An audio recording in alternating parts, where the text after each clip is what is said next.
प्रिय दर्शकों, मैं Ashish Mishra am online classes से आपके बीच में उपस्थित हूँ और आज हमारे बीच में उपस्थित हैं यूपीएससी 2019 के परीक्षा परिणाम में उत्तीर्ण हुए वैभव त्रिवेदी जी, और आप उस परीक्षा में 327वीं रैंक प्राप्त किए हैं और आज हम आपको उनसे रूबरू करवाते हैं और उनकी इस संघर्षमय जीवन में किस तरीके से आपने, किन स्थितियों में आपने प्रयास किए और कैसी परिस्थितियां आती हैं एक विद्यार्थी जीवन में, वह आपको सारी चर्चाओं से रूबरू कराएंगे।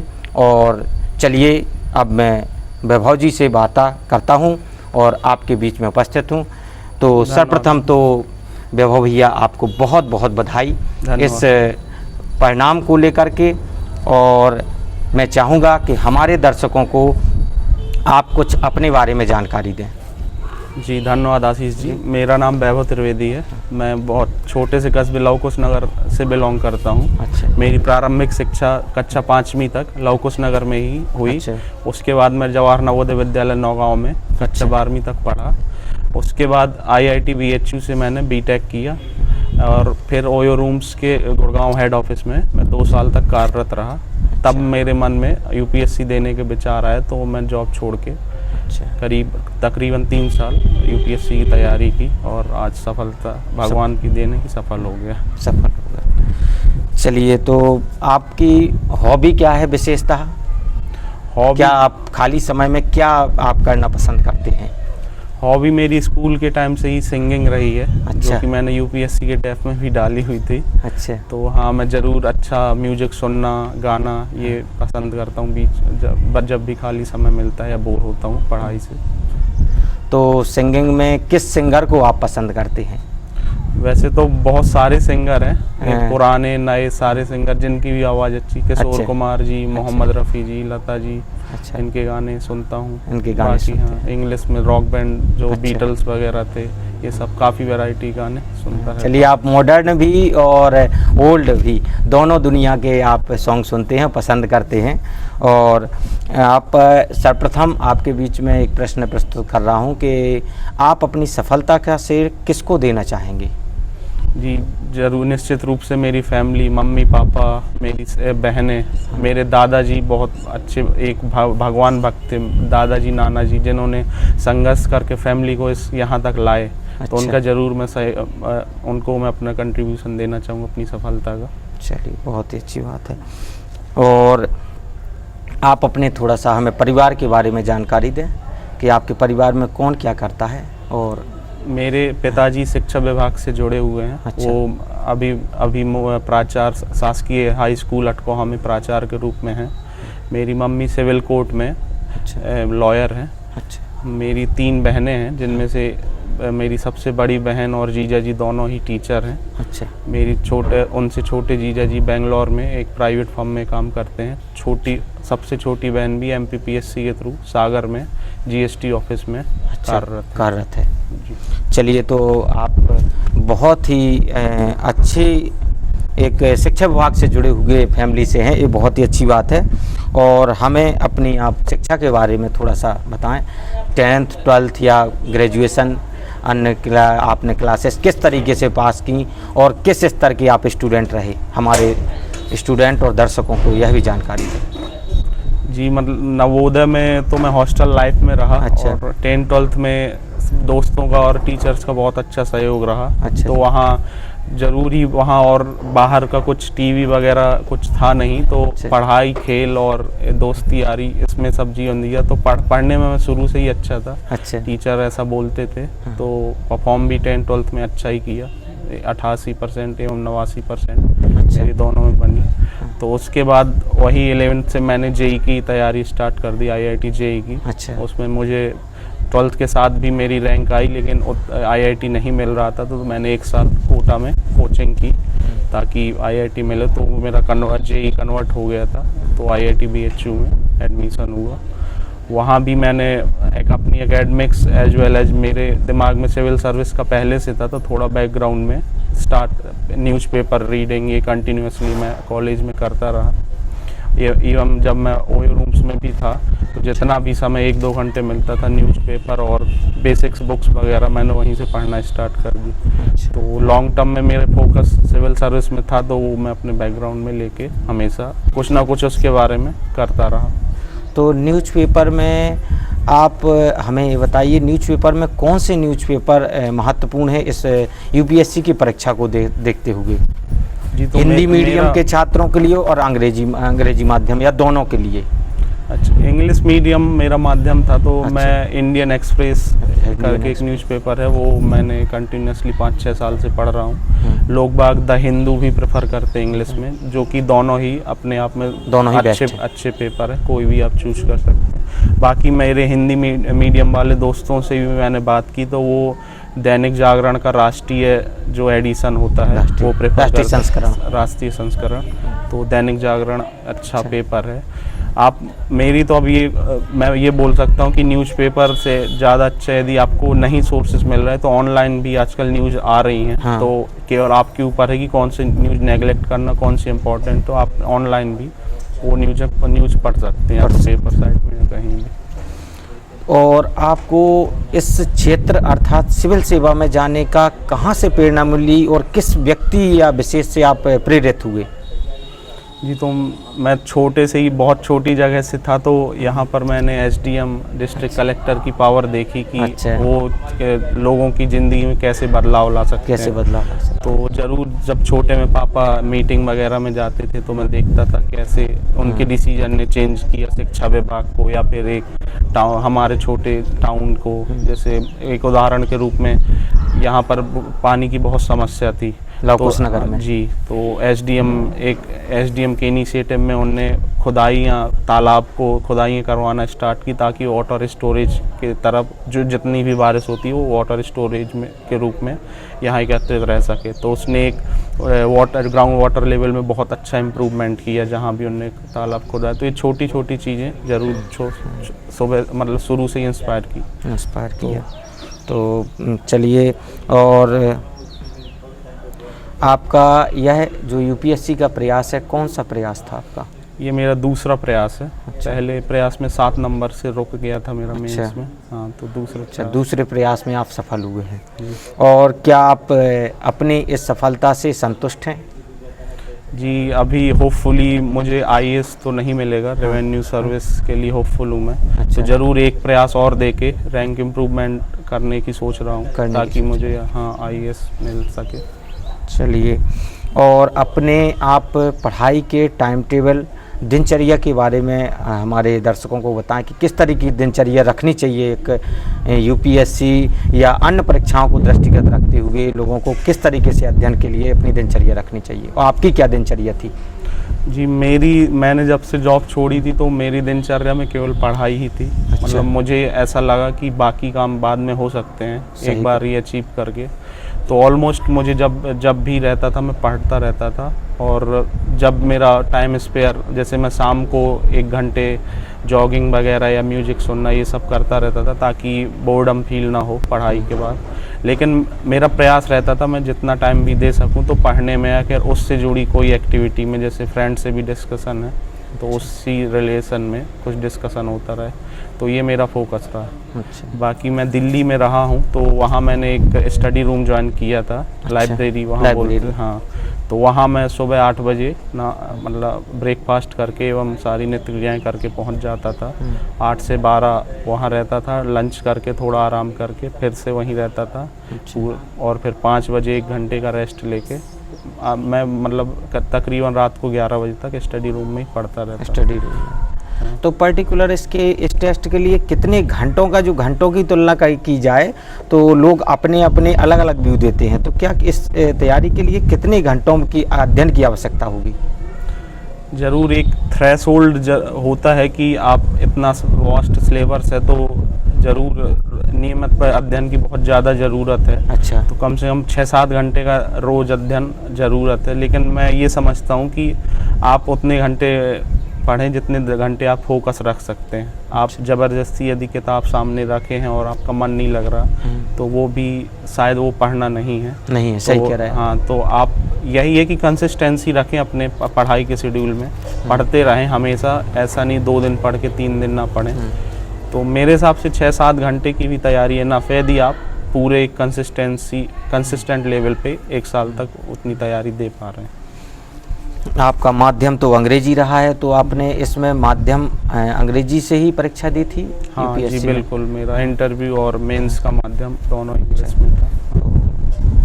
और हमें थोड़ा सा प्राथमिक और मुख्य परीक्षा में आपने किन पुस्तकों, किन सोर्सों का इस्तेमाल किया अपने अध्ययन में, अलग अलग विषयों को लेकर के थोड़ा सा उनके प्रकाश डालिए थोड़ा सा। जी, तो मेरी तैयारी का मेन फोकस मेंस ही रहा था शुरू से जब स्टार्ट की थी, क्योंकि प्रीलिम्स प्राथमिक परीक्षा उसका एक सबसेट है। अच्छा। तो मेंस में 4 जीएस के जनरल स्टडीज़ के पेपर थे। तो पहला जो पेपर होता है उसमें मेनली ज्योग्राफी, हिस्ट्री और वर्ल्ड हिस्ट्री इस टाइप के सब्जेक्ट होते हैं। तो ज्योग्राफी के लिए मैंने बेसिक जो एनसीईआरटी बुक्स थी, पहले तो कक्षा 6वीं से लेके 12वीं तक की जो बेसिक बुक्स थी एक बार पढ़ ली थॉरोली। फिर 11th-12th की जो बुक्स थी वो मेन क्रक्स था, जो काफ़ी जो यूपीएससी एट पार जो सिलेबस है वो 11th-12th का था यूपीएससी के लिए। तो 11th-12th की किताब्स को मैं बार बार रिवाइज करता रहा, उनमें जो भी कंसेप्ट थे या डाउट आ रहे थे वो यूट्यूब के माध्यम से या फिर कोई भी ऑनलाइन आर्टिकल के माध्यम से क्लियर कर लेता था। उसके लिए एक बहुत अच्छा सोर्स है और मैं जो भी यदि ज्योग्राफी पढ़ना चाहते हैं वो प्रेफर कर सकते हैं।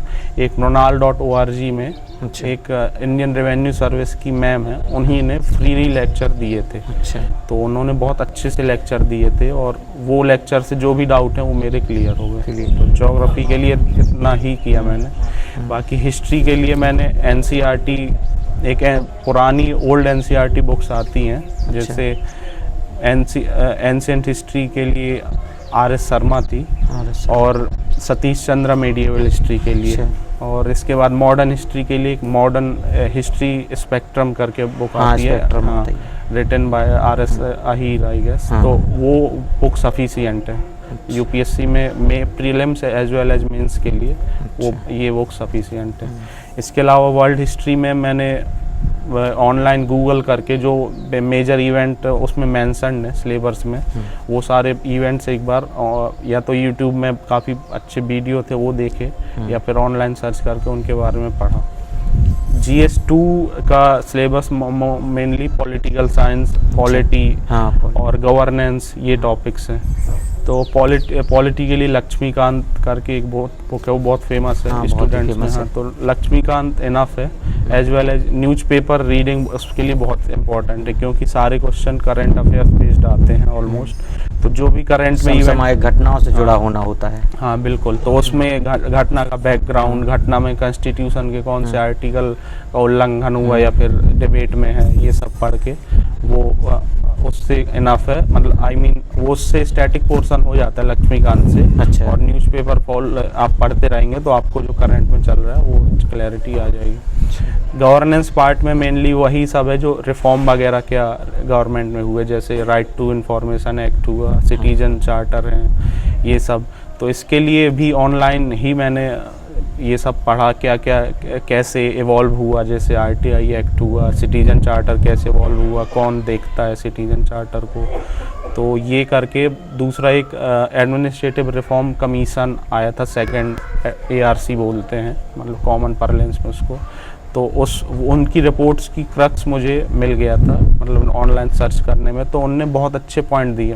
वो गवर्नमेंट के ही लोग होते हैं और रिफॉर्म क्या करना है गवर्नमेंट में, वो अपना हॉनेस्ट ओपिनियन उन्होंने उस कमीशन में दिया गया। तो उनमें आप जो भी रिफॉर्म सजेशन वाले जैसे क्वेश्चन होते हैं या फिर कंक्लूजन के लिए क्या डाल सकते हैं, तो सब कुछ उससे मैंने लिखा, मतलब अपने खुद के नोट्स बनाए। उसमें केस स्टडीज़ भी बहुत अच्छी थी, मतलब जो भारत में चल रहा है किसी छोटे टाउन में कोई चीज़, जैसे RTI वालों ने की, तो वो सब एग्जाम्पल के रूप में डाला, तो वो बड़ी हेल्पफुल हुई। थर्ड GS3 में mainly Indian economy, agriculture, industry और इंटरनल सिक्योरिटी जैसे पुलिस, बॉर्डर मैनेजमेंट, ये इस टाइप के सब्जेक्ट। साइंस टेक, तो साइंस टेक में जैसे है वो तो करंट इवेंट यदि कोई हुआ है, जैसे लास्ट टाइम चंद्रयान गया हुआ था तो उसके रिलेशन में क्वेश्चन आ सकते थे, तो करंट इवेंट में फॉलो करता रहा। अच्छा। बाकी एग्रीकल्चर, इंडियन इकोनॉमी में एक थोड़ा सा स्टैटिक भी होती हैं चीज़ें, और थोड़ा ये करंट अफेयर्स वाली मोस्टली होती है। तो इसमें सबसे इम्पोर्टेंट है जो हर साल इकोनॉमिक सर्वे आता है गवर्नमेंट की तरफ से, बजट के एक दिन पहले।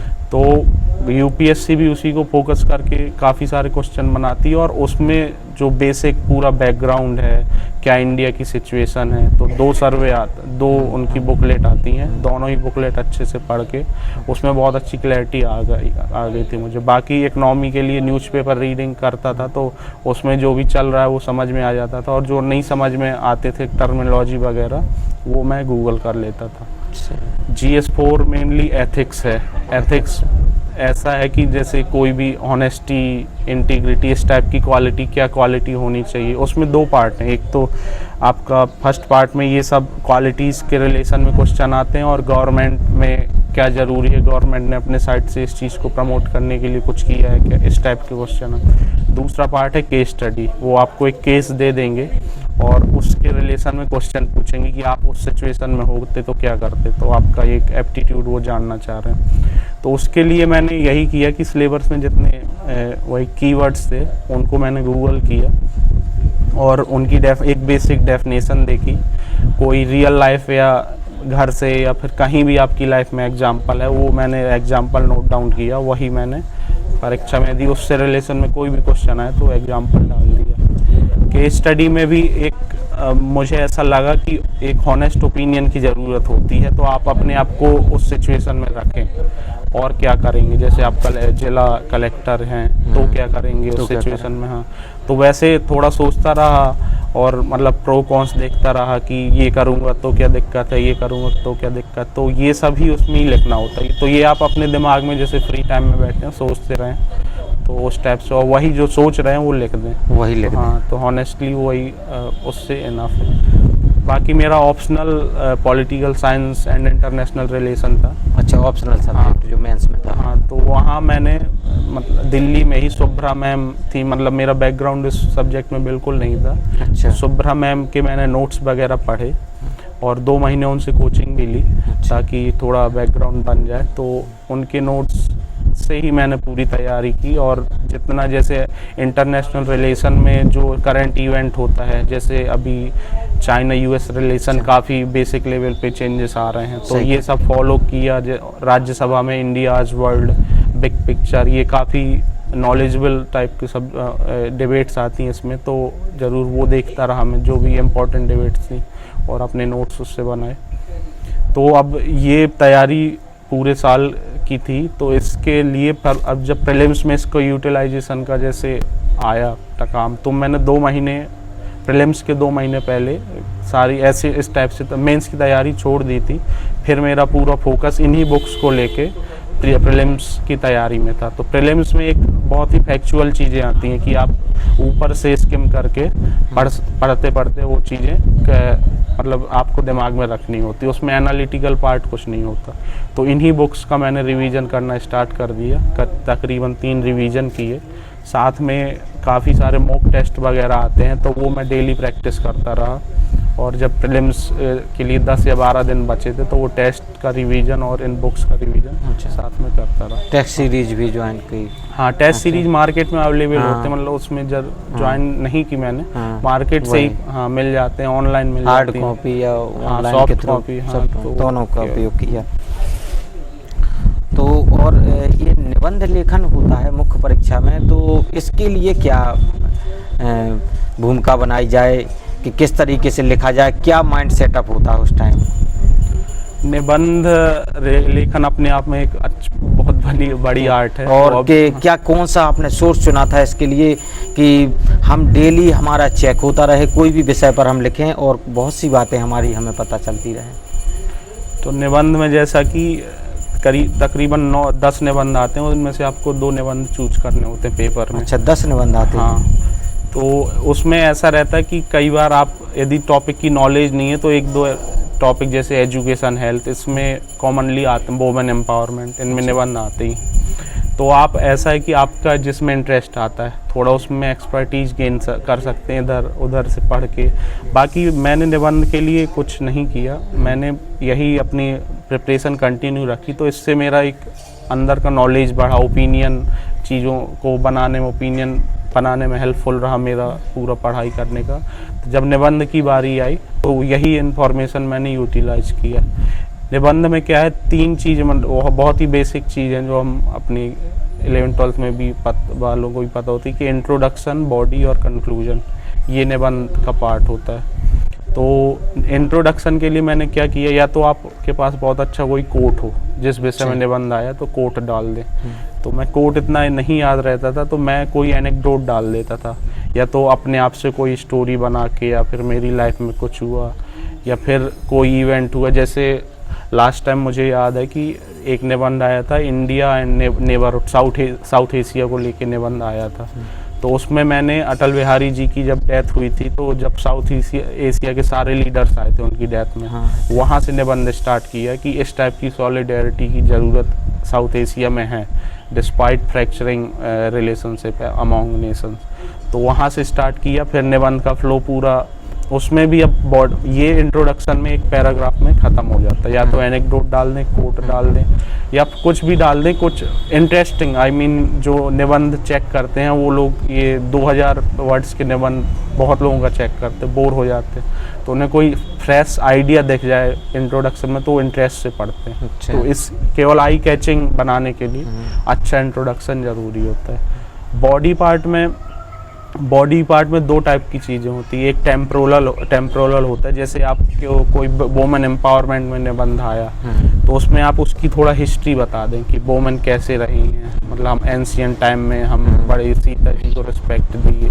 ये बहुत रिस्पेक्ट हुई, फिर थोड़ा पिछड़ गए, जैसे हम जब अंग्रेज़ों का शासन आया, एजुकेशन में पे कर, तो इस टाइप से पूरा हिस्ट्री बता दें। कोई रिपोर्ट आपके पास है, जैसे टूवर्ड्स इक्वालिटी रिपोर्ट आई थी एक 1974 में, वो बहुत I mean thought provoking report थी, उससे ही पता चला कि इंडिया में वुमेन की कंडीशन कैसी थी, वो रिपोर्ट डाल दें।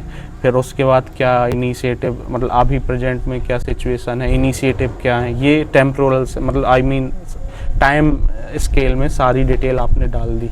फिर एक होती है कि स्पेशियल वे में आप डिटेल डाल दें कि वुमेन है तो उसकी एजुकेशन में क्या इशू हैं, उनकी हेल्थ में क्या इशू है, एम्प्लॉयमेंट में क्या इशू है, तो एक आपने उनके डिफरेंट जो फैक्टर्स हैं उनको कवर कर लें।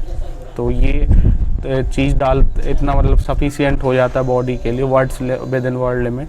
तो ये जितने अच्छे से आप डाल सकें, कोई रिपोर्ट डाल सकें, कोई एग्जाम्पल डाल सकें, जितना अच्छे से और फ्लो मेंटेन करके, जैसे टेम्पोरल में भी आप डाल रहे हैं तो बिल्कुल एंशियंट से स्टार्ट करें, प्रेजेंट तक ले आएँ, और उनको कनेक्ट भी कर सकते हैं। जैसे ही टुवर्ड्स इक्वालिटी रिपोर्ट आपको विक्ट्रियस एरा और प्रेजेंट एरा को कनेक्ट करने वाली रिपोर्ट थी, तो ये बीच में डाल दी तो अच्छा फ्लो दिखता है। मतलब आई मीन बोर ना हो, मतलब वो भी एक क्या होते हैं, ह्यूमन बीइंग होते हैं चेक करने वाले। तो आपके इवन मैं तो यही सजेस्ट करूँ, मेंस आंसर और निबंध दोनों ही ऐसे होना चाहिए कि वो आपको आंसर देख के ये ना बोलें कि ये पता नहीं क्या लिख रहा है, बहुत ज़्यादा डिटेल में जानने की ज़रूरत नहीं, अच्छे से लिखें ताकि उनको मज़ा आए चेक करने में। ऑब्वियसली उन्हें मज़ा आएगा तो उसमें शब्द सीमा भी रहती होगी कोई? हाँ ज़रूर, 1000 वर्ड्स की लिमिट होती है, 2 निबंध होते हैं। तो और कई लोग अधिक लिख देते होंगे? हाँ लिखते हैं। तो उसका प्रभाव का कोई पड़ता है इस पर? बहुत ज़्यादा अधिक लिखने में प्रभाव पड़ता है। आई मीन आप यदि 50-100 वर्ड्स एक्स्ट्रा लिख दे रहे हैं तो उसमें कोई प्रभाव नहीं है। हाँ, लेकिन आप बहुत ज़्यादा लिख दें तो उसका बहुत नेगेटिव इम्पैक्ट, बहुत ही नेगेटिव इम्पैक्ट होता है। अच्छा, चलिए, और कोई आपका जो साक्षात्कार अर्थात इंटरव्यू में आपका कोई ऐसा प्रश्न बताइए जो कि रोचक हो, जो आपको अच्छा लगा हो और जिसका जवाब आपने दिया हो। कौन सा ऐसा प्रश्न रहा या कौन से ऐसे प्रश्न रहे उस समय? वो इंटरव्यू आपका कैसे हुआ इस बार, क्योंकि इस बार इस कोरोना काल में इंटरव्यू आपका कैसे, इंटरव्यू किस प्रक्रिया द्वारा किया गया? तो मेरा इंटरव्यू एक्चुअली कोरोना 26 फरवरी को हो गया था, जब अच्छा। कोरोना लॉकडाउन लगा उससे पहले हो गया था। हाँ, कुछ लोगों का बचा था। अच्छा। 10 दिन के इंटरव्यू स्लॉट बचे हुए थे, वो लॉकडाउन के कारण पोस्टपोन हो गए। तो मेरा interview air marshal Bhosale sir हैं, यूपीएससी मेंबर, उनके बोर्ड ने लिया था। तो बोर्ड में 6 लोग होते हैं और वो एज अ बोर्ड चेयरपर्सन उस बोर्ड को लीड करते हैं। तो वो काफ़ी ही वार्मिंग पर्सनालिटी थे, काफ़ी मज़ा आया उनके साथ इंटरव्यू को लेके। उन्होंने काफ़ी इंटरेस्टिंग क्वेश्चन भी पूछे, जिसमें मेरी स्कूलिंग, मेरे ऑप्शनल को लेके, बाकी मध्य प्रदेश में क्या समस्या है इनको लेके, हॉबी को लेके, ये सारे क्वेश्चन पूछे। एक नवोदय के रिलेटेड बहुत अच्छा उन्होंने एक क्वेश्चन, ट्रिकी क्वेश्चन कह सकते हैं, किया था। उन्होंने ये पूछा कि आप तो नवोदय में निकल गए 5th क्लास में, लेकिन जो नहीं निकले उनको इतनी टेंडर एज में बहुत ज़्यादा मेंटल स्ट्रेस हुआ, तो आप लोग गलत कर रहे हैं उनके साथ। उनने थोड़ा ट्रिकी वे में पूछा। तो मैंने कहा कि जैसे निकल गए तो एक जेन्युइन कंपटीशन के थ्रू हम आए हैं। सही। तो ऑब्वियसली मैं समझ सकता हूँ कि जो नहीं निकले उन्हें इशू होता होगा। तो इसके लिए हम जो उस टाउन में गवर्नमेंट स्कूल या प्राइवेट स्कूल है उनको इम्प्रूव कर सकते हैं कि नवोदय लेवल की एक एजुकेशन दे। बाकी उनके माता पिता उन्हें सपोर्ट करें कि कंपटीशन आते जाते रहते हैं, वैसा मायूस होने की ज़रूरत नहीं है। तो इस टाइप से थोड़ा मैंने आंसर दिया, तो उससे खुश दिखे जैसा अच्छे। चलिए, आपने बहुत ही अच्छे रोचक जवाब दिए, मुझे बहुत खुशी हो रही है। और इसी के साथ में जो वर्तमान में नई शिक्षा नीति आई है 2020 NEP 2020, तो उसके बारे में क्या विचार है? क्या उसमें ऐसे आप करंट से जुड़े रहते हैं क्योंकि, तो आप इसके बारे में क्या अपना व्यू रखेंगे? ज़रूर। तो ये तकरीबन 33 साल हो गए पुरानी। हाँ, 34 साल ही हो गए। 34 साल लगभग। 1986 में आई थी। हाँ, अच्छा प्रयास है। डिबेट भी काफ़ी हुई। ये मेरे प्रिपरेशन टाइम ड्राफ्ट इसका आ गया था, जुलाई में आ गया था, तब से अंडर डिस्कशन थी। तो इसमें वही 3-4 मेन फोकस हैं, जैसे अपनी ट्रेडिशनल एजुकेशन को अपनी मेन स्ट्रीम एजुकेशन में लाना। तो ये बहुत अच्छा कदम है, ताकि क्योंकि लोग बाग अवेयर नहीं है अपनी हिस्ट्री को लेके, और वो एक टाइप से इवन इन फ्यूचर जब आप कहीं जॉब भी करते हैं तो अंडर कॉन्फिडेंस फील करवाता है। आपको लगता है कहीं हमारी शायद कंट्री उतनी पावरफुल नहीं है, वो नहीं थी। तो बहुत अच्छा कदम है ट्रेडिशनल एजुकेशन लाना। दूसरा कदम उनने जो ह्यूमैनिटी जो साइंस को इंटरमिंगल करने की कोशिश की है। जैसे अभी क्या था कि साइंस वालों को पता नहीं है कि पॉलिटिक्स में क्या चल रहा है, इंटरनेशनल रिलेशन में क्या है, और ये आर्ट्स और ह्यूमैनिटीज़ वालों को एप्टीट्यूड वगैरह में थोड़ा सा इशू होते हैं, जैसे कि CSET प्रीलिम्स में मैंने ऑब्जर्व किया, तो इशू होते हैं। तो इनको इंटरमिंगल करने से वही है कि उनका थोड़ा हॉलिस्टिक डेवलपमेंट होगा स्टूडेंट्स का। बाकी इन्होंने जो प्री प्राइमरी एजुकेशन डाली है वो काफ़ी समय से चल रहा था, लेकिन अब मेन स्ट्रीम करने की इनने कोशिश की है कि क्लास फर्स्ट के पहले भी जो 3 या 4 साल का बच्चा होता है तो उन पे भी थोड़ा वही उनके फॉर्मेटिव ईयर्स होते हैं, तो वहाँ यदि उसको अच्छी एजुकेशन मिल रही है तो डेफिनेटली वो आगे हेल्प करती है। तो प्री प्राइमरी एजुकेशन जो इंट्रोड्यूस की वो अच्छा कदम है। अच्छा कदम। चलिए, यानी आप इस नीति का स्वागत करते हैं? जी ज़रूर। ज़रूर। चलिए, और एक प्रश्न और है मेरे मस्तिष्क में, क्योंकि हमारे जो दर्शक हैं और जो अभिभावक हो सकते हैं या छात्र हो सकते हैं, तो उनके लिए क्या आप संदेश देना चाहेंगे कि छात्र किस तरीके से योजना बड़े टेस्ट को लेकर के या छोटे टेस्ट को लेकर के, कंपटीशन एग्ज़ाम को लेकर के बनाएं, और परिवार की क्या भूमिका हो उसमें? ज़रूर। तो मुझे ये लगता है कि बड़े टेस्ट अपने आप में एक चैलेंज देते हैं, क्योंकि पैन इंडिया लेवल पे वो बहुत सारे स्टूडेंट आपके ही बराबर कह लीजिए बार या आपसे अच्छे या वैसे टेस्ट दे रहे हैं। तो उसके लिए आपको कंपटीशन बहुत ज़्यादा होता है और टाइम बहुत कम, क्योंकि फिर आपकी अलग प्रायोरिटी ज़िंदगी में बनती रहती है। तो मेरा ये कहना है कि यदि जो सच अच्छे से तैयारी स्टूडेंट करना चाहते हैं बड़े टेस्ट में, तो उनके दिमाग में क्लैरिटी होनी चाहिए कि हाँ मुझे तैयारी ही करना है। तो इस तैयारी के दौरान उनका दिमाग इधर उधर नहीं होना चाहिए। और मैं प्रैक्टिकली स्पीकिंग तो मुझे ये लगता था हमेशा कि 1-2 साल की मेहनत है, उसके बाद और अच्छा होगा। तो 1-2 साल में ऐसा दे दूं कि वो मेहनत मुझे 4-5 साल ना करनी पड़े। तो ये दिमाग होना चाहिए आपको, अपनी पूरी लाइफ उसी चीज़ के अराउंड इवॉल्व करनी चाहिए उस पीरियड में। इसमें फैमिली की भूमिका ज़रूर इम्पॉर्टेंट होती है, क्योंकि जो ये कंपटीशन होती हैं उस टाइम तक हम ऑलमोस्ट टीनेजर या एडल्ट लाइफ में आ जाते हैं। सही है। तो आपके हो सकता है दोस्त जॉब कर रहे हैं, दोस्त मस्ती कर रहे हैं, लेकिन आप पढ़ रहे हैं, तो ये काफ़ी डिप्रेसिंग फीलिंग होती है। तो फैमिली इसमें एक तो मॉनेटरी हेल्प करती है, ताकि आपको ये ना लगे कि मैं कोई जॉब नहीं कर रहा हूँ, मैं क्या कर रहा हूँ लाइफ में। दूसरा एक इमोशनल सपोर्ट भी होता है कि जब क्या पता आप ना हो पाए सिलेक्शन आपका, तो आपको थोड़ा इमोशनली वो डिप्रेशन में ना आए। तो इसके लिए फैमिली का सपोर्ट बहुत ज़रूरी है। तो आई थिंक फैमिली फ्रेंडों का सपोर्ट बहुत ज़रूरी है ऐसे बड़े एग्ज़ाम्स को लेकर। तो चलिए, आपने बहुत ही अच्छे रोचक जवाब दिए, और वैभव भैया आपको बहुत बहुत बधाई। आप हमारे मध्य प्रदेश के छतरपुर ज़िले के लव कुश नगर के गौरव हैं, और इसके लिए आपको बहुत बहुत बधाई। और आपने ये अपना कीमती समय हमें दिया, और इसके लिए भी बधाई। और आपको हमारे साथ में या हमारे चैनल के साथ में कैसा महसूस हुआ, यह आप थोड़ा सा हमें ज़रूर हमारे दर्शकों को बताएं। नहीं, ज़रूर। तो आपके चैनल जैसा मुझे आपने बताया कि आप एक फ्री एजुकेशन प्लेटफॉर्म है, तो बहुत इम्पॉर्टेंट होता है, क्योंकि बहुत हमारे क्षेत्र में बहुत गरीब बच्चे हैं जो कि शायद अफोर्ड नहीं कर पाते पैसे दे के बाहर दिल्ली जैसी या वो इंदौर जैसी जगह में कोचिंग करना। तो आपका इनिशिएटिव बहुत अच्छा है, आप लोगों स्टूडेंट की मदद करते हैं। ये एक वो बोल सकते हैं कि ईश्वर का वो होता है, आप काम कर रहे हैं उन ऐसे लोगों को जाके सिलेक्ट होने में। और जब वो स्टूडेंट निकल जाएंगे तो डेफिनेटली वो भी आपको ही आइडियल बना के सोचेंगे कि हम भी तो अपनी सोसाइटी को कुछ कंट्रीब्यूट कर सकें। तो ये आपने जो चेन बना ली हेल्प करने की स्टूडेंट को, बहुत अच्छा इनिशिएटिव मुझे लगा, उसके लिए मैं आपको बधाई देना चाहूँगा। चलिए, बहुत बहुत धन्यवाद वैभव भैया।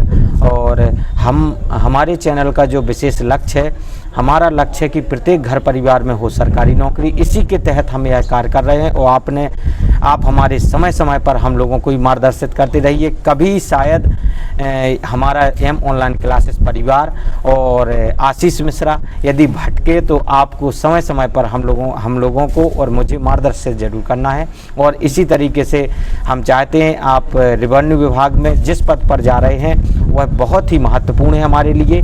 और इसके साथ में मैं ये भी चाहूँगा कि आप और अच्छी ऊंचाई पर, आपका जो लक्ष्य है इसको भी आप प्राप्त कर लें, क्योंकि आप, हमें पता है कि अभी संतुष्ट नहीं है, लेकिन आपको फिर भी बधाई, आपके परिवार को बहुत बहुत बधाई।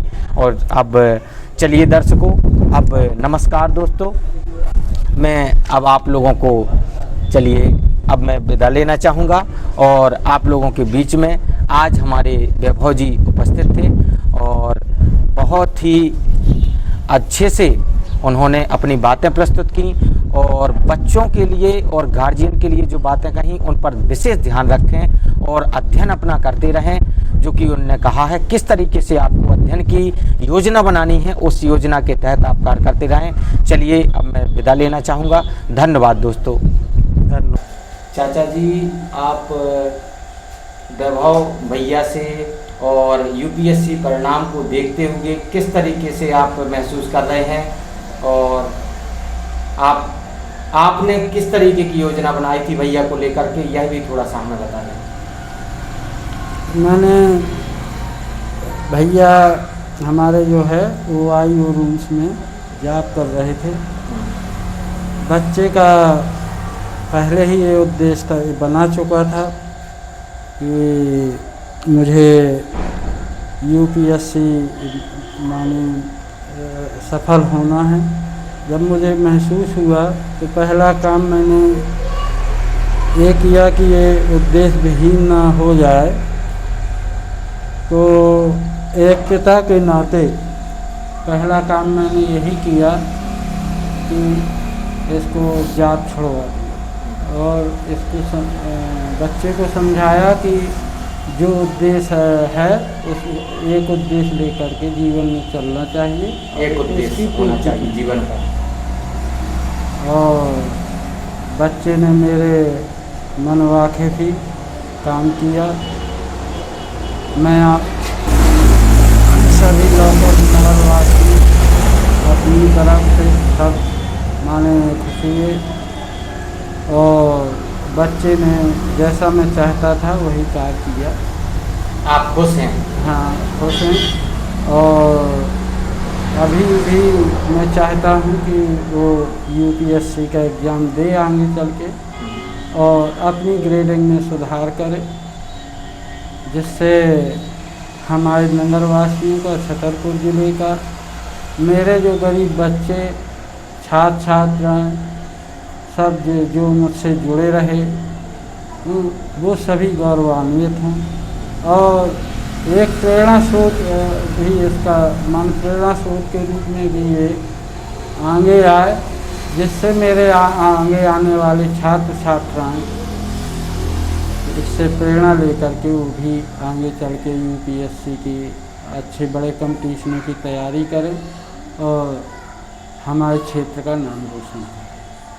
चलिए, बहुत बहुत धन्यवाद। और आप हमारे केपी त्रिपाठी चाचा जी लवकुश नगर से हैं और आप लवकुश नगर की इस उपलब्धि, मध्य प्रदेश की उपलब्धि और छतरपुर जनपद की उपलब्धि को क्या संदेश देना चाहेंगे और इससे अन्य लोग कैसे प्रेरणा लेंगे? ख़ास तौर से तो हमारे विभाग के लिए बहुत बड़ी उपलब्धि है। अच्छा। क्योंकि मैं भी शिक्षा विभाग से हूँ और वैभव जी के पिताजी के साथ काफ़ी समय से मैं स्टाफ मेंबर के रूप में रहा हूँ और विशेष संपर्क में भी रहा हूँ। जब जब भी मेरा इनके यहाँ आना जाना हुआ और वैभव त्रिवेदी जी को मैंने देखा तो ये अपने बिल्कुल इनका एक लक्ष्य था, अर्जुन की तरह चिड़िया की आँख, दूसरा और कुछ नहीं था। इन्होंने एक दृढ़ इच्छा शक्ति और संकल्प शक्ति का जो परिचय दिया वो शिक्षा जगत के लिए, लवकुश नगर के लिए और ख़ास तौर से हमारे शिक्षक साथियों के लिए बहुत प्रेरणा स्रोत है और इस पर अमल करने की, उसको व्यवहार में लाने की आवश्यकता है। ऐसे बच्चे जहाँ भी जैसे होंगे, इनसे जो आगे इस धारा में बढ़ना चाहते हैं वो वैभव जी उनके लिए एक बहुत बड़े प्रेरणा स्रोत हैं। उनसे समय समय पर मार्गदर्शन भी लेना चाहिए और उनसे अभी तक की जो भी स्थितियाँ उन्होंने इन सारी चीज़ों को पार किया हुआ है, उनसे गुजरे हुए हैं, उनका सामना किया है और इस लक्ष्य तक पहुँचे हैं, ये वास्तव में हमारे लवकुश नगर के लिए बहुत बड़ी उपलब्धि है। और पहले ऐसे व्यक्ति हैं जिन्होंने IAS में अपनी 327वीं रैंक प्राप्त की है, ये बहुत गौरव की बात है। और शिक्षा जगत तो ख़ास तौर से मेरे लिए तो मैं उसको बयान नहीं कर सकता, मेरे पास शब्द नहीं हैं। इसी के साथ मैं उनको बहुत बहुत साधुवाद देता हूँ, धन्यवाद देता हूँ, बधाइयाँ देता हूँ, ख़ास तौर से इनके माता पिता को, जिन्होंने माता बच्चे की सबसे पहली गुरु होती है और उन्होंने जिस तरीके से सारे परिवार को मैनेज किया, हर कार्य में हाथ बटा करके बच्चे की सारी व्यवस्थाओं में किसी प्रकार की कोई कमी नहीं आने दी, ये बहुत बड़ी उपलब्धि है। माता पिता को जो अपने दायित्व पूरे करना चाहिए वो आपके द्वारा एक बहुत बड़ी शिक्षा लेने की आवश्यकता है। धन्यवाद। धन्यवाद। प्रिय दर्शकों, आपके बीच में वैभव त्रिवेदी भैया की माताजी श्रीमती शांति देवी जी, और आपको कैसा महसूस हो रहा है आंटी जी?